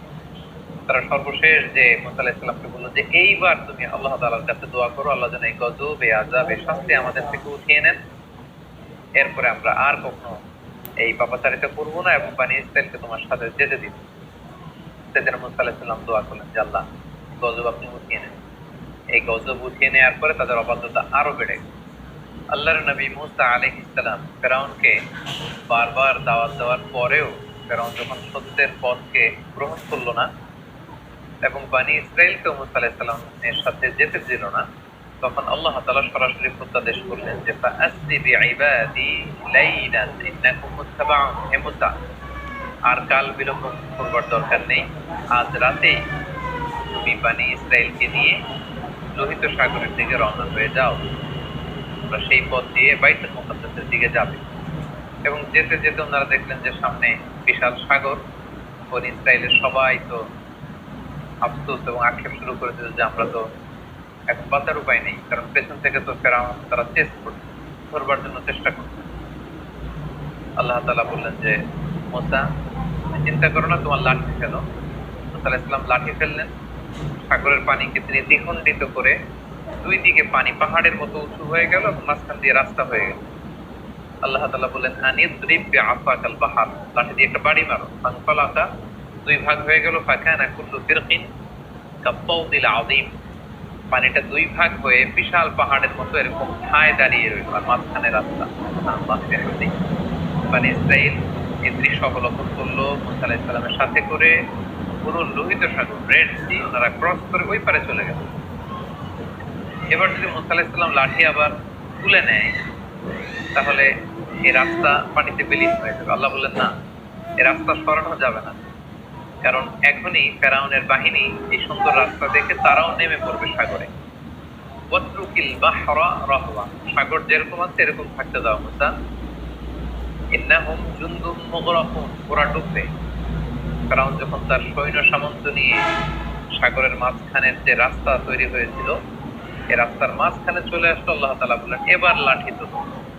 ইসলাম লাঠি উঠিয়ে নিলেন। মুহূর্তের মধ্যে লোহিত সাগরের বিশাল ঢেউ এসে ফেরাউনকে তার সদল বলে সলিল সমাধি করে দেয়া হলো। এবং এই ব্যাপারে খুব সুস্পষ্ট আল্লাহ তাআলা কালামুল্লাহ মাজিদের সূরা ইউনূসে উল্লেখ করলেন যে হাত্তা ইযা আদরাকাহুল গরাকু, যখন সাগরের পানি এসে ডুবিয়ে দিল, ফেরাউন পানি খেতে খেতে একেবারে গলা পর্যন্ত পানি, এখন মরে যাবে। ক্বালা আমান আন্নাহু লা ইলাহা ইল্লাল্লাযী আমানাত বিহি বানু ইসরাঈল ওয়া আনা মিনাল মুসলিমিন। ফেরাউন একেবারে শেষ পর্যায়ে এসে বলল যে পানি খেতে খেতে, সাগরে হাবুডুবু খেতে খেতে বাঁচার আর উপায় নাই। তখন ফেরাউন বলল যে বনী ইসরাঈল যে আল্লাহকে মানে, আমি ওই আল্লাহকে মানি, আমি ঈমান আনলাম। আল্লাহ তাআলা বলছেন আল আন, নাও, এখন তুমি ঈমান আনতে চাচ্ছ। ফাকাদ আসাইতা ক্বাবলু ওয়া কুনতা মিনাল মুফসিদিন, এর আগে তো অনেক অবাধ্য ছিল। একের পর এক নানা শাস্তি দিয়ে তোমাদেরকে আমি রিমাইন্ডার দিয়েছি। তো বারবার আমার নবীর সাথে বিশ্বাসঘাতকতা করেছো, প্রতারণা করেছো, আর এখন ঈমান আনছো না, এখন বাঁচার সুযোগ নেই। The time is up, the game is over. ফালইয়াউমা নুনাজ্জিকা বিবাদানিকা লিতাকুনা লিমান খালফাকা আয়া। ফেরাউন, আজকে তোমাকে আমি, তোমার দেহটাকে আমি চিরকালের জন্য রেখে দিব, তোমার দেহটাকে। পরবর্তী জেনারেশন যারা আসবে, জেনারেশন টু জেনারেশন, এই পৃথিবীতে যারা আসবে সবার জন্য তোমার দেহটা হবে একটা নিদর্শন। এবং আজও মিশরের জাতীয় যে জাদুঘর, সেখানকার রয়্যাল মুমিস চেম্বারে ফেরাউনের লাশ সংরক্ষিত রয়েছে। আমি নিজেও এই লাশটি দেখে এসেছি। অনেক দর্শনার্থীরা যারা মিশরের রাজধানী কায়রোর এই জাদুঘরে গিয়েছেন তারা ফেরাউনের সেই লাশ, এটা যে আজও সংরক্ষিত আছে, এটা তারা দেখে এসেছে। এবং ফেরাউনের শরীর সমাধি হলো, ফেরাউনের অনুসারীরা সাগরে ডুবে মারা গেল, আর সাইয়েদনা মূসা আলাইহিস সালাম তাওহীদের ঠান্ডাবাহী মূসা আলাইহিস সালাম বনী ইসরাইলকে নিয়ে তিনি পার হয়ে গেলেন এবং মুক্তি পেলেন। দুই দল, এক দল ডুবে গেল আর এক দল মুক্তি পেল। যেই দিন তারা মুক্তি পেল সেই দিনটা ছিল আশুরার দিন, এবং সেই আশুরার দিনে বনী ইসরাইল তারা রোজা পালন করতো। আল্লাহ রাসূল সাল্লাল্লাহু আলাইহি ওয়াসাল্লাম মক্কা থেকে মদিনায় যে দেখলেন ইহুদিরা রোজা পালন করে একদিন, আল্লাহ রাসূল বললেন তারা যদি একদিন রোজা রাখে আমরা রাখবো 2 দিন। তারা যদি এই রোজা পালন করে, মুসা তো আমার ভাই, শুকরিয়া স্বরূপ আমরাও রোজা রাখি। সেই হিসেবে আমরাও মুসলিমরা আশুরার দিন রোজা রাখি। আমরা আশুরার দিন রাখি এবং তার আগের দিন, অথবা আশুরার দিন এবং তার পরের দিন, আমরা 2টি রোজা রাখি ইহুদিদের বিরোধিতা হিসেবে।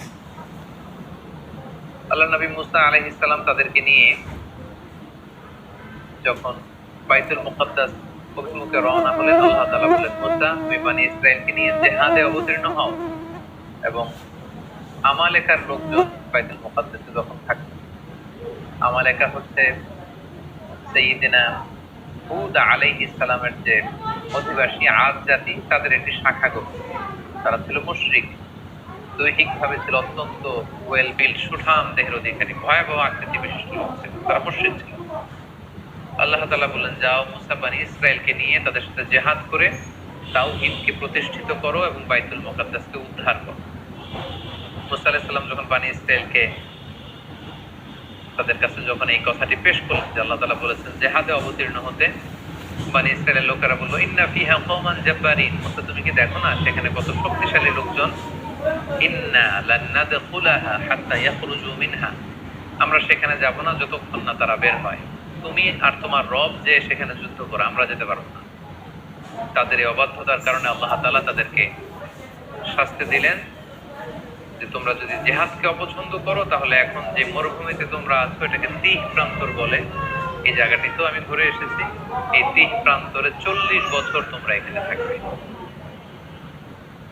আল্লাহ তাআলা 40 বছরের বিশাল একটা শাস্তি তাদের ঘাড়ের উপর চাপিয়ে দিলেন। বনী ইসরাইলের লোকজন তিহ প্রান্ত থেকে এবং টার্ন করে মিশরের দিকে প্রতিদিন যেতে চাইতো। তারা রওনা হয়ে মুসা আলাইহিস সালামের বিরোধিতা করে তারা বাইতুল মুকাদ্দাসের দিকে যাবে না, তারা বলতো যে আমরা মিশরে ফিরে যাব। তারা রওনা হতো মিশরে যাওয়ার জন্য, সারাদিন তারা পথ চলতো। রাত্রিবেলায় তারা যখন ঘুমাতো, ঘুম থেকে উঠে দেখতো যেখান থেকে তারা রওনা শুরু করেছে ঠিক সেখানেই পড়ে আছে। এভাবে 40 বছর তারা দিকভ্রান্ত হয়ে এদিক সেদিক ঘুরে বেরিয়েছে, কিন্তু তারা পথের কোনো দিশা ফিরে পায়নি। তিহ প্রান্তরের এই 40 বছরের এই লং পিরিয়ড অফ টাইমে অনেক ঘটনাবলী ঘটেছে। তার মধ্যে অন্যতম হচ্ছে যে তাওরাত নাজিল হয়েছে সাইয়েদনা মূসা আলাইহিস সালামের উপর, এবং সাইয়েদনা মূসা আলাইহিস সালাম তাওরাত গ্রহণের জন্য 30 দিনের সিয়াম পালন করেছেন, ইতিকাফ করেছেন। পরবর্তীতে আল্লাহ তাআলা আরো 10 দিন বাড়িয়ে দিয়েছেন। 40 দিন তিনি সিয়াম এবং ইতিকাফ পালন শেষে তিনি তাওরাতকে আল্লাহ তাআলার পক্ষ থেকে রিসিভ করলেন। আল্লাহ তাআলা বলেন, ওয়া ওয়া'আদনা মূসা 30 লাইলা ওয়া আতমামনাহা বি'আশরিন ফাতাম্মা মিকাতু রাব্বিহি 40 লাইলা।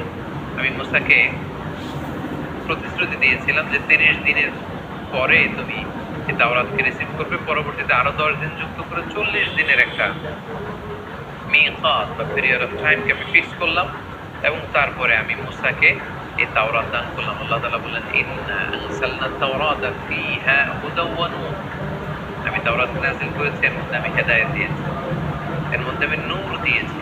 এবং মূসা আলাইহিস সালাম পরবর্তীতে বনী ইসরাইলের মধ্যে যত নবীরা এসেছে ওনারাও এই তাওরাত দিয়ে মানুষের মধ্যে দাওয়াতি কাজ করেছেন, এবং আল্লাহ তাআলা নিজ হাতে কাঠের তক্তা বা ফলকে এই তাওরাতকে তিনি লিপিবদ্ধ করে দিয়েছিলেন। এবং সাইয়েদনা মূসা আলাইহিস সালাম যখন তাওরাতকে রিসিভ করবার জন্য তুর পাহাড়ে চলে যান, তিনি তার ভাই হারুন আলাইহিস সালামকে বনী ইসরাইলের দায়িত্বশীল করে দেন, এবং তিনি এসে দেখেন যে তারা গোবৎস পূজায় লিপ্ত হয়ে গিয়েছে।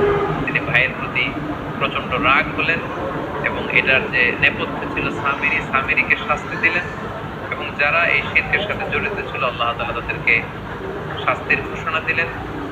এবং সাইয়েদনা মূসা আলাইহিস সালাম আবার তাদেরকে তাওহীদের দীক্ষায় তিনি দীক্ষিত করলেন। এই 40 বছরের লম্বা সময় আরো একটি ঘটনা ঘটেছে, সেটি হচ্ছে সেদিন মুসা আলাইহিস সালাম সরাসরি আল্লাহ তাআলার দিদার লাভের জন্য তিনি আবেদন করেছেন। আমরা শুরুতে শুনেছি মুসা আলাইহিস সালাম উনি একমাত্র নবী, তিনি ছিলেন কালিমুল্লাহ বা নাজিউল্লাহ, সরাসরি আল্লাহর সাথে কথা বলতেন। তো যিনি সরাসরি আল্লাহর সাউন্ডটা শুনতে পান, আল্লাহ তাআলার কথা যিনি উপলব্ধি করতে পারেন, শুনতে পারেন, তার মনে শুধু আল্লাহকে দেখার আকাঙ্ক্ষা তো অনেক বেশি থাকার কথা। তিনি বললেন, রব্বি আরিনি আনজুর ইলাইক, হে আল্লাহ আমি আপনাকে দেখতে চাই। ক্বালা লান তারানি, মুসা এটা সম্ভব না, কখনো তুমি আমাকে দেখতে পাবে না, never you can see me, ওয়ালাকিন ইনজুর ইলাল জাবাল ফাইন ইসতাকাররা মাকানাহু ফাসাউফা তারানি, পাহাড়ের দিকে তাকাও, পাহাড় যদি টিকে থাকে তবে দেখতে পাবে। আল্লাহ তাআলা নূরের তাজাল্লি দিলেন, মুসা আলাইহিস সালাম বেহুশ হয়ে গেলেন, আর পুরো পাহাড় ফাজআলাহু দাক্কান ওয়া খাররা মুসা সাকিতা, পাহাড় ভেঙে চুরমার হয়ে গেল, মুসা আলাইহিস সালাম বেহুশ হয়ে গেলেন। হুশ ফেরার পরে তিনি আল্লাহ তাআলার কাছে ক্ষমা চাইলেন এবং বললেন, আল্লাহ আপনি যেটা বলেছেন ঠিকই বলেছেন, আসলে এই চর্মচক্ষু দিয়ে এই পৃথিবীতে অবস্থান করে আল্লাহ তাআলাকে দেখা বা আল্লাহ তাআলার দিদার লাভ করা এটি সম্ভব নয়, বরং যারা বিশ্বাসী তারা কিয়ামতের দিন আল্লাহ তাআলার দর্শন লাভে তারা ধন্য হবে। এভাবে 40 বছরের লম্বা সময় নানা ধরনের বায়না ধরেছিল এই বানি ইসরাইলের লোকজন, অধ্যত্ব প্রকাশ করেছিল, নানা ধরনের হঠকারিতা তারা দেখিয়েছে। এর মধ্যে একটি হঠকারিতার কথা কোরআনে এসেছে যে তারা দেখেছে কিছু কিছু লোক শিরক করে, মূর্তির পূজা করে। তারা দাবি করেছে যে এই যে আল্লাহ না ইলাহান কামা লাহুম আলাহ, অর্থাৎ হে মুসা এই সমস্ত লোকদের যেরকম মূর্তি আছে তুমিও মূর্তি এনে দাও, আল্লাহকে না দেখে ইবাদত করতে আমাদের ভালো লাগে না। তারা যেমনি একটা জিনিসকে দেখে দেখে ইবাদত করে, আমাদের তো এরকম। মুসা আলাইহিস সালাম রেগে গেলেন, তাদেরকে জাহেল আখ্যা দিলেন। এবং আমরা জানি যে আল্লাহ তাআলা মান্না সালওয়া নামে বিশেষ কিছু খাবার বানি ইসরাইলকে দিয়েছিলেন। তারা এই খাবার খেতে পছন্দ করলো না। তারা বললো যে লান নাসবিরা আলা তাআমিন ওয়াহিদ, হে মুসা প্রতিদিন এক খাবার ভালো লাগে না। ফাদউ লানা রাব্বাকা ইউখরিজ লানা মিম্মা তুনবিতুল আরদ, তোমার রবকে বলো যে এমন খাবারের ব্যবস্থা করে দিতে যেটা জমিন থেকে উৎপন্ন হয়। মিন বাকলিহা ওয়া কিসাইহা ওয়া কুমিহা ওয়া আদাসিহা ওয়া বাসলিহা, জমিন থেকে রসুন, পেঁয়াজ, ডাল, শসা, শাক সবজি এগুলো রান্না হবে, রসুন দিয়ে বাগার দিয়ে আমরা খাবার খাবো, এটা আমাদের ভালো লাগে। আল্লাহর দেয়া খাবার আমাদের ভালো লাগে না। এরপর তারা আবার বায়না ধরেছিল যে লান নুমিনা লাকা হাত্তা নারাল্লাহা জাহরা, হে মুসা আল্লাহকে না দেখে আমরা আর ইবাদত করতে পারবো না, আগে আল্লাহকে দেখাও তারপরে আমরা ইবাদত। এভাবে একের পর এক তারা নানা ধরনের বায়না ধরতে লাগলো, অধ্যত্ততা প্রদর্শন করতে লাগলো, আল্লাহর পাঠানো রাসূল মুসা আলাইহিস সালামের কথার বিরোধিতা করতে লাগলো। সূরা বাকারাতে একটি ঘটনা উল্লেখ হয়েছে, তাদের অবাধ্যতা, তাদের গোয়ার্তুমির একটা উদাহরণ আল্লাহ তাআলা এভাবে টেনেছেন। বনি ইসরাইলের একজন লোক মৃত্যুবরণ করে, এই লোকের হত্যাকারীকে সবাই বললো যে মুসা আমরা কেউ জানি না এর হত্যাকারীকে, এই কিলারকে তুমি খুঁজে বের করো, তোমার আল্লাহকে জিজ্ঞেস করো যে কে এই হত্যাকারী। মুসা আলাইহিস সালাম যখন আল্লাহর কাছে দোয়া করলেন, আল্লাহ বললেন একটা গরু জবাই করে সেই গরুর গোশত দিয়ে যখন সেই মৃত ব্যক্তির গায়ে টাচ করা হবে, সে মৃত থেকে জীবিত হয়ে নিজেই বলে দিবে কে হত্যাকারী। তো আল্লাহ তাআলার আদেশ পালনের জন্য একটা যে কোনো গরু ধরে জবাই করে সেটার গোশত দিয়ে মৃত ব্যক্তির গায়ে লাগালেই কিন্তু সে জীবিত হয়ে হত্যাকারীর কথা বলে দিত। কিন্তু বনি ইসরাইল এই সহজ কাজটি না করে এখানে ক্ষান্ত না হয় তারা বলতো যে এই গরুর রং কেমন, আমরা তো বুঝতেছি না কোন ধরনের গরু জবাই করবো, ছোট গরু, মাঝারি গরু না বৃদ্ধ গরু, লাল গরু নাকি নীল গরু, কোন ধরনের গরু। একের পর এক নবী মুসা আলাইহিস সালামকে প্রশ্ন বানে জর্জরিত করতে করতে পরবর্তীতে আল্লাহ তাআলা এমন ক্রাইটেরিয়া ফিট করে দিলেন পুরো এলাকা জুড়ে আর সেই গরু খুঁজে পাওয়া যায় না। তো এইভাবে কালামুল্লাহ মাজিদের অনেক আয়াতে, বিশেষ করে সূরাতুল বাকারাতে আল্লাহ তাআলা বর্ণনা করেছেন যে কত ভাবে এই বানি ইসরাইল নবী মুসা আলাইহিস সালামকে জ্বালাতন করেছেন, যন্ত্রণা দিয়েছেন, ওনার কথার অবাধ্য হয়েছেন, আল্লাহ তাআলা এগুলো উল্লেখ করেছেন। কিন্তু তারপরেও আল্লাহ নবীর দোয়ার বরকতে সেই তিন প্রান্তরে মরুভূমির মাঝখানে আল্লাহ তাআলা ওয়াজাল্লালনা আলাইকুমুল গামাম, মেঘমালা দিয়ে তাদেরকে ছায়ার ব্যবস্থা করে দিয়েছিলেন। তৃষ্ণা মেটাতে বানি ইসরায়েলের 12টা গোষ্ঠী ছিল, 12টা ঝর্ণার ব্যবস্থা করে দিয়েছিল। সেই জায়গাটা তো আমি ভিজিট করে 12টা ঝর্ণা দেখে এসেছি। মান্না এবং সালওয়া নামক খাবারের ব্যবস্থা করে দিয়েছিল। সাইয়্যিদুনা মূসা আলাইহিস সালামের সাথে খিজির আলাইহিস সালামের চমকপ্রদ একটি ঘটনা সূরাতুল কাহফের ভেতর আল্লাহ তাআলা উল্লেখ করেছেন। ঘটনাটির সূচনাটি ছিল এমন, বনী ইসরায়েলের মাঝে বসে তিনি মুসা আলাইহিস সালাম বক্তব্য রাখছিলেন। একজন জিজ্ঞেস করলো যে পৃথিবীতে সবচেয়ে জ্ঞানী ব্যক্তি কে? মুসা আলাইহিস সালাম বললেন আমি।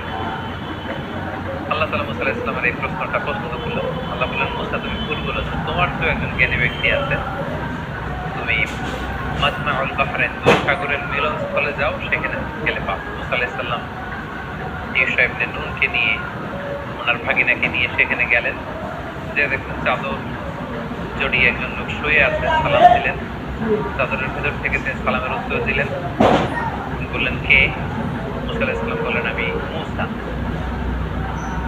ভেতরের লোকটি বলল বনী ইসরায়েলের নবী মুসা? মুসা আলাইহিস সালাম বললেন হ্যাঁ। তারপর তিনি চাদর সরালেন, মুসা আলাইহিস সালাম ওনার সাথে কথা বললেন এবং মুসা আলাইহিস সালাম বললেন যে আমি শুনেছি আপনি অনেক জ্ঞানী, আমি আপনার কাছ থেকে কিছু জ্ঞান আহরণ করতে চাই। খিজির আলাইহিস সালাম বললেন যে না, আমাকে আল্লাহ তাআলা যে জ্ঞান দিয়েছে সেটা রিসিভ করার ধৈর্য আপনার নেই, আপনি পারবেন না, আপনি ফিরে যান। মুসা আলাইহিস সালাম ওনাকে অনেক জোর করলেন। তিনি বললেন যে আপনি যদি অনুমতি দেন আমি আপনার সাথে একটা সফর করতে চাই, কিছুদিন আপনার খেদমতে থেকে, আপনার সাথে থেকে, আপনার অ্যাকম্পানি নিয়ে আমি আপনার থেকে কিছু নলেজ নিতে চাই। কিন্তু খিজির আলাইহিস সালাম বরাবরের মতো তিনি বলছেন নো, এটা আপনি পারবেন না, কারণ ইন্নাকা লান তাসতাতিয়া মাইয়া সাবরা, ওই ধৈর্য, ওই প্যাশন্স আপনার মধ্যে নেই, আপনি পারবেন না। মুসা আলাইহিস সালামের জোরাজোরিতে তিনি রাজি হলেন। তখন বললেন যে ঠিক আছে, শর্ত হচ্ছে আমার সাথে চলতে ফিরতে আমার কাজগুলো শুধু অবজারভেশন করা যাবে, কিন্তু প্রশ্ন করা যাবে না। মুসা আলাইহিস সালাম বললেন ঠিক আছে চলো। যেতে যেতে একটা নদী পেলেন, তিনি নৌকায় উঠলেন। নৌকার লোকজন তাদেরকে পার করে দিল টাকা নেওয়া ছাড়া ওই পাড়ে। তিনি ওই পাড়ে যে নৌকাটাকে ছিদ্র করে দিলেন। মুসা আলাইহিস সালাম বললেন এটা আপনি কেমন কাজ করলেন? তারা আমাদেরকে ফ্রিতে বিনা টাকায় নদী পারাপার করে দিল, আপনি নৌকা ছিদ্র করে দিলেন। খিজির আলাইহিস সালাম বললেন এই তো, আমি তো আগেই বলেছি যে আপনি আমার সাথে কন্টিনিউ করতে পারবেন না, প্রশ্ন করে ফেললেন। মুসা আলাইহিস সালাম বললেন যে আমি ক্ষমা চাই, এরপর থেকে আমি আর খিজির আলাইহিস সালাম ওনার এক্সকিউজ গ্রহণ করলেন, আবার চলতে আরম্ভ করলেন। হঠাৎ একটা ছোট বাচ্চাকে খেলতে দেখে বাচ্চাটাকে ধরে খিজির আলাইহিস সালাম হত্যা করে ফেললেন। মুসা আলাইহিস সালাম বললেন এটা আপনি কি করলেন? একটা নিরীহ নিষ্পাপ মাসুম বাচ্চাকে আপনি হত্যা করলেন। সেদিন খিজির আলাইহিস সালাম বললেন আবারও আপনি আপনার প্রমিসকে ভঙ্গ করেছেন, আবার আপনি প্রশ্ন করেছেন, আর সামনে আপনাকে নিয়ে এগোনো যাবে, আপনি এখান থেকেই চলে যান।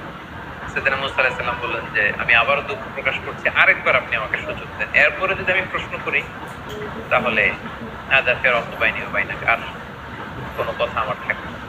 খিজির আলাইহিস সালাম মেনে নিলেন, আবার চলতে আরম্ভ করলেন। এবার দুজনই খুব ক্ষুধার্ত। এক ইহুদি বসতির সামনে যেয়ে তিনি বললেন যে আমাদেরকে কি কোনো খাবার দেয়া যাবে? আমরা দুজন অত্যন্ত ক্ষুধার্ত। তারা বলল যে না, আমরা খাবার দিতে পারবো না। ওনারা এই বাড়ি থেকে বের হয়ে আসার সময় দেখলেন বাড়ির চারদিকে একটা দেয়াল ভেঙে পড়বার মতো উপক্রম। খিজির আলাইহিস সালাম উনি বললেন আসুন মুসা, আমরা এই দেয়ালটাকে ঠিক করে দিই। এমনি নবী মুসা আলাইহিস সালাম ক্ষুধার্ত, খিজির আলাইহিস সালাম তিনিও ক্ষুধার্ত। মুসা আলাইহিস সালামকে সাথে নিয়ে ওনারা দেয়াল ঠিক করতে লাগলেন। বাড়ির চারদিকে দেয়ালটাকে সুন্দরভাবে ওনারা ঠিক করে দিয়ে চলে যাবেন। ক্ষুধার্ত নবী মুসা আলাইহিস সালাম আর ধৈর্য ধারণ করতে পারলেন না। উনি বললেন এটা একটা কাজ হলো, আমরা ক্ষুধার্ত খাবার চাইলাম, তারা তো খাবার দিলই না, আপনি ওই বাড়ির চারদিকের দেয়ালকে ঠিক করে দিলেন। আর দেয়াল ঠিক করলেন ভালো কথা, এই দেয়াল ঠিক করার বিনিময়টা তো নিতে পারতেন, এটার যে পারিশ্রমিক এটাও তো নিলেন। এবার খিজির আলাইহিস সালাম বললেন না, ক্বালা হাযা ফিরাকু বাইনি ওয়া বাইনিক, এটাই হচ্ছে তোমার আর আমার মাঝে ফেরাক, আপনাকে নিয়ে আর সামনের দিকে যাওয়া যাবে। এবার আপনি শুনুন কেন আমি এই কাজগুলো করেছি। প্রথমে যারা আমাদেরকে ফ্রিতে নদী পারাপার করে দিয়েছিল তাদের নৌকা ছিদ্র করেছে এই কারণে, এলাকায় একজন অত্যাচারী বাদশাহ রয়েছে, সে যাদেরই নৌকা পায় সেই নৌকাগুলো সিজ করে নিয়ে যায়, লুটতরাজ করে। কিন্তু আমি তাদের নৌকা ছিদ্র করে দেওয়ার কারণে এই নৌকাটাকে বাদশাহ সিজ করবে না বা নিয়ে যাবে না, ফলে নৌকার মালিক ওইটাকে রিপেয়ার করে তারা চলতে পারবে, তাদের জীবন চলে যাবে।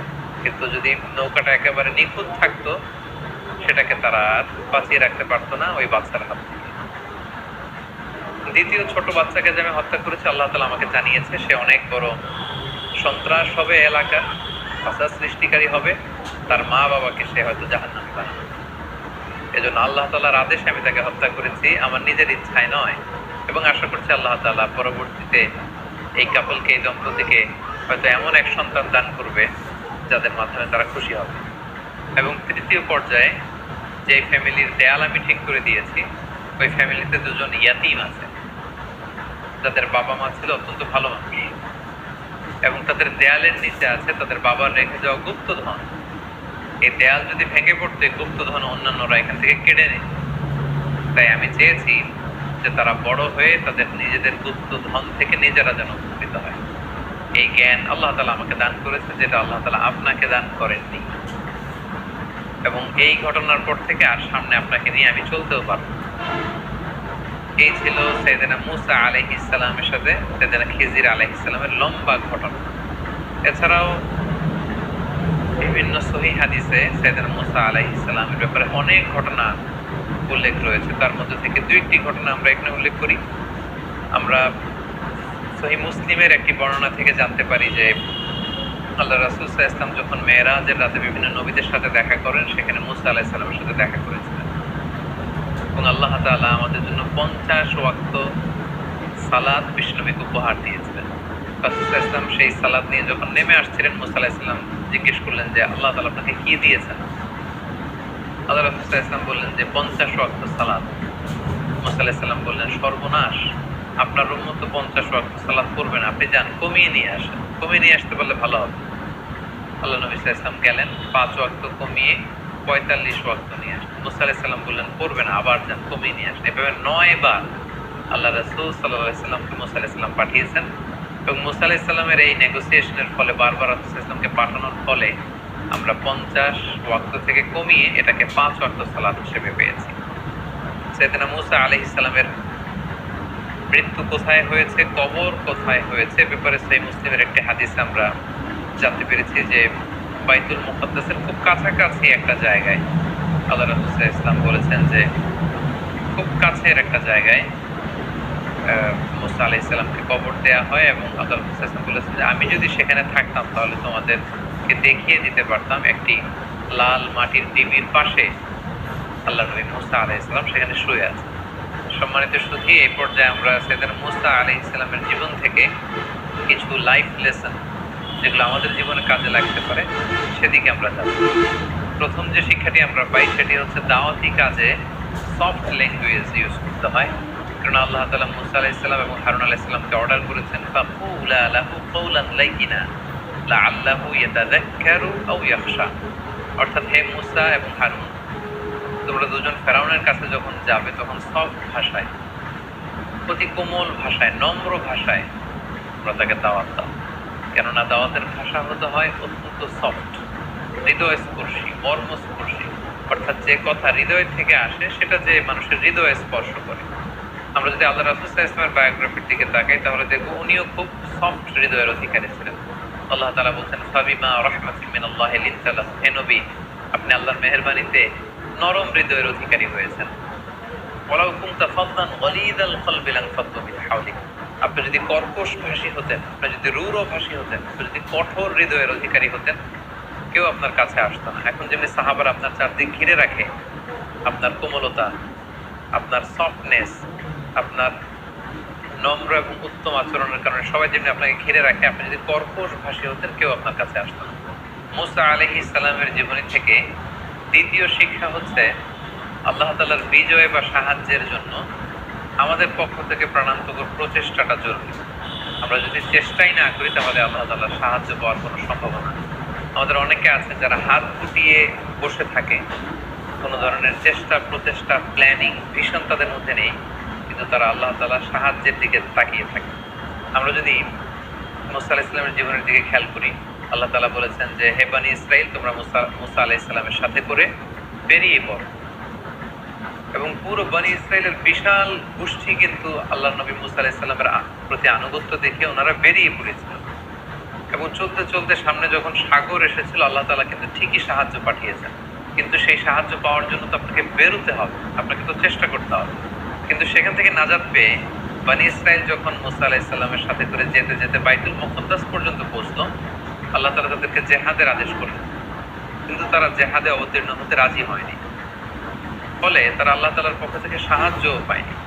এ থেকে আমরা বুঝতে পারলাম যে আল্লাহর সাহায্যের জন্য আমাদের পক্ষ থেকে চেষ্টা প্রচেষ্টা জরুরি।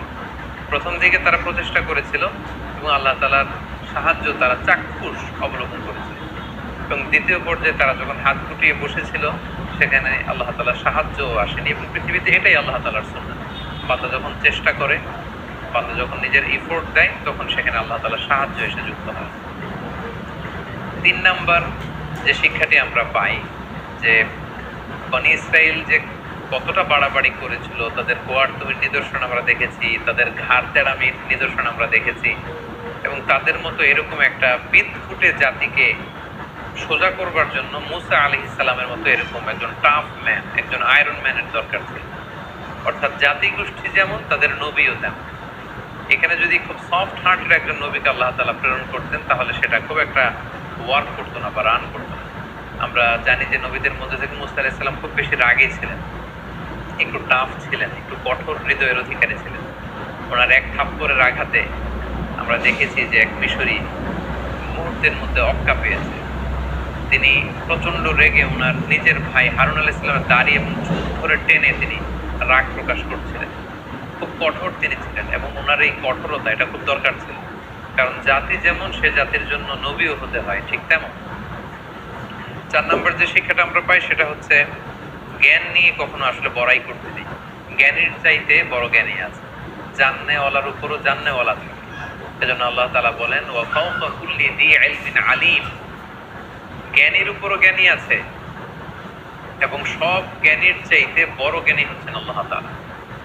মুসা আলাইহিস সালামকে যখন প্রশ্ন করা হয়েছিল কে সবচাইতে জ্ঞানী, আল্লাহ তাআলা পছন্দ করছিলেন যে আমার নবী মুসা যদি বলতো যে আমি জানি না, আল্লাহই সবচেয়ে বড় জ্ঞানী, এটা ছিল সবচেয়ে চমৎকার উত্তর।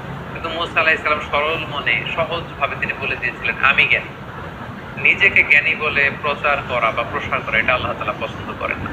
এজন্য মুসা আলাইহিস সালামকে দেখাতে চাইলেন যে মুসা, তুমি যে নিজেকে জ্ঞানী বলছো, তোমার চাইতেও বড় জ্ঞানী পৃথিবীতে আমি রেখে দিয়েছি, তার নাম হচ্ছে খিজির। এই ঘটনার মানে এটা না যে মুসা আলাইহিস সালামের চেয়ে খিজির আলাইহিস সালাম বেশি জ্ঞানী। ব্যাপারটা ছিল মুসা আলাইহিস সালামকে আল্লাহ এমন জ্ঞান দিয়েছিলেন যেটা আল্লাহ তাআলা খিজির আলাইহিস সালামকে দেন, এবং খিজির আলাইহিস সালামকে আল্লাহ তাআলা এমন জ্ঞান দিয়েছিলেন যে জ্ঞান আল্লাহ তাআলা মুসা আলাইহিস সালামকে দেননি। তাই মুসা আলাইহিস সালামকে আরো বিনয় শেখাবার জন্য, জ্ঞানের প্রসঙ্গ আসলে ভবিষ্যতে মুসা আলাইহিস সালাম যেন নিজের দিকে ইঙ্গিত না করে সবচেয়ে বড় জ্ঞানী আল্লাহ তাআলা, এভাবে যেন আল্লাহর দিকে ফিরিয়ে দেন, এই শিক্ষাটা আল্লাহ তাআলা মুসা আলাইহিস সালামকে দিতে চাইলেন। এ থেকে আমরা বুঝতে পারলাম যে জ্ঞানের চাইতেও বড় জ্ঞানী আছে, জাননেওয়ালার উপরও জাননেওয়ালা থাকে, এবং জ্ঞান নিয়ে কখনো বড়াই করতে নেই। সর্বশেষ যে শিক্ষাটা আমরা পাই সেটা হচ্ছে travelling in search of knowledge. আপনি যদি জ্ঞান অর্জন করতে চান, আপনাকে সফর করতে হবে। আপনি নিজ ভূখণ্ডে বসে থাকলেই যে সব জ্ঞান অর্জিত হয়ে যাবে এমনটা নয়। যদি সুযোগ হয় আপনার এলাকার স্কলারদের সাথে আপনি যোগাযোগ করে জ্ঞান অর্জন করবেন, এবং দেশের বাইরে যে সফর করে যদি আপনার জ্ঞান অর্জনের সুযোগ থাকে সেটা আপনাকে করতে হবে। আমার মুসা আলাইহিস সালামের জীবনী থেকে কিন্তু এটা আমরা দেখলাম যে তিনি শুধু মিশরেই বসে থাকেননি, তিনি 2 সাগরের মিলন স্থলে সফর করেছেন। খিজির আলাইহিস সালামের সাথে এই দেশ থেকে ওই দেশ, এখান থেকে ওখানে ঘুরে ঘুরে তিনি বিভিন্ন জ্ঞান অর্জন করতে চেয়েছেন। তাই আমরা যারা জ্ঞান অর্জন করতে চাই, আমাদেরকেও সাইয়েদনা মুসা আলাইহিস সালামের ফুটস্টেপ অনুসরণ করে ট্রাভেলিং করতে হবে ইন সার্চ অফ নলেজ। আল্লাহ তাআলা আমাদের সবাইকে কথাগুলো বোঝার ও আমল করবার তৌফিক দান করুন। হাদা মা ইনদি ওয়াল ইলমু ইনদাল্লাহ আলাইহি তাওয়াক্কালতু ওয়া ইলাইহি উনীব। ওয়াসসালামু আলাইকুম ওয়া রাহমাতুল্লাহি ওয়া বারাকাতুহু।